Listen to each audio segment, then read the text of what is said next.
अस्सलाम वालेकुम स्टूडेंट्स। आज हम देखेंगे रिडंडेंसी क्या है, एटीएम मशीन कहना क्यों गलत है, ऑर्बिट अराउंड होता है या ऑर्बिट होता है, आस्क होता है या आस्क द क्वेश्चन होता है। तो चलिए शुरू करते हैं।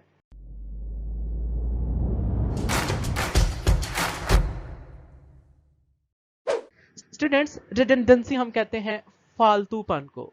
ठीक है, जिस तरह हर फैमिली में एक मिडिल चाइल्ड होता है बिल्कुल फालतू, इसी तरह ग्रामर में भी कुछ वर्ड या फ्रेजेस जो रिपीट कर रहे होते हैं, किसको, something that is already conveyed. ठीक है, फॉर एग्जाम्पल आप एक कॉन्टेक्स्ट लिख रहे हैं, आप एक पैराग्राफ लिख रहे हैं, आपने इसमें एक ऑलरेडी बात कह ली है, आप इस कही हुई बात को दोबारा रिपीट कर रहे हैं। ठीक है, तो ये जो रिपीटेड बात है ये फालतू है। ठीक है, दिस इज रिडंडेंट। और ये रिडंडेंसी जो है ये ग्रामेटिकली इनकरेक्ट है। जब भी आप कोई कॉन्टेक्स्ट लिखेंगे तो उसमें आप इस चीज का ख्याल रखेंगे। एग्जाम्पल्स देखते हैं हमारे पास, इसकी एग्जाम्पल्स क्या हैं। रिपीट अगेन, ये गलत है। रिपीट होता ही दोबारा दोहराना है, तो इसके साथ अगेन लगाना रिडंडेंट है। न्यू इनोवेशन, इनोवेशन होता ही नयापन है, तो नयापन ये गलत है। False misstatement, misstatement होती ही गलत स्टेटमेंट है, उसके साथ फिर फॉल्स लगा रहे हैं, तो ये फॉल्स रिडंडेंट है। या आप कहेंगे फॉल्स स्टेटमेंट, या आप सिंपली कहेंगे मिस स्टेटमेंट। ठीक है, आई हैव नो ऑल्टरनेटिव, ये ठीक है। और अगर आप कहेंगे I have no alternative choice, तो ये गलत है।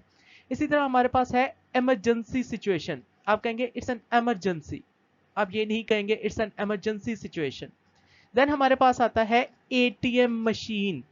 एटीएम का मतलब क्या है, ऑटोमेटेड टेलर, मशीन, मशीन। तो ये मशीन जो है ये दो दफा आ गया। आप कहेंगे मैंने एटीएम से पैसे निकलवाए, मैंने एटीएम मशीन से पैसे नहीं निकलवाए। प्रोसीड फॉरवर्ड, प्रोसीड होता ही आगे की तरफ जाना है।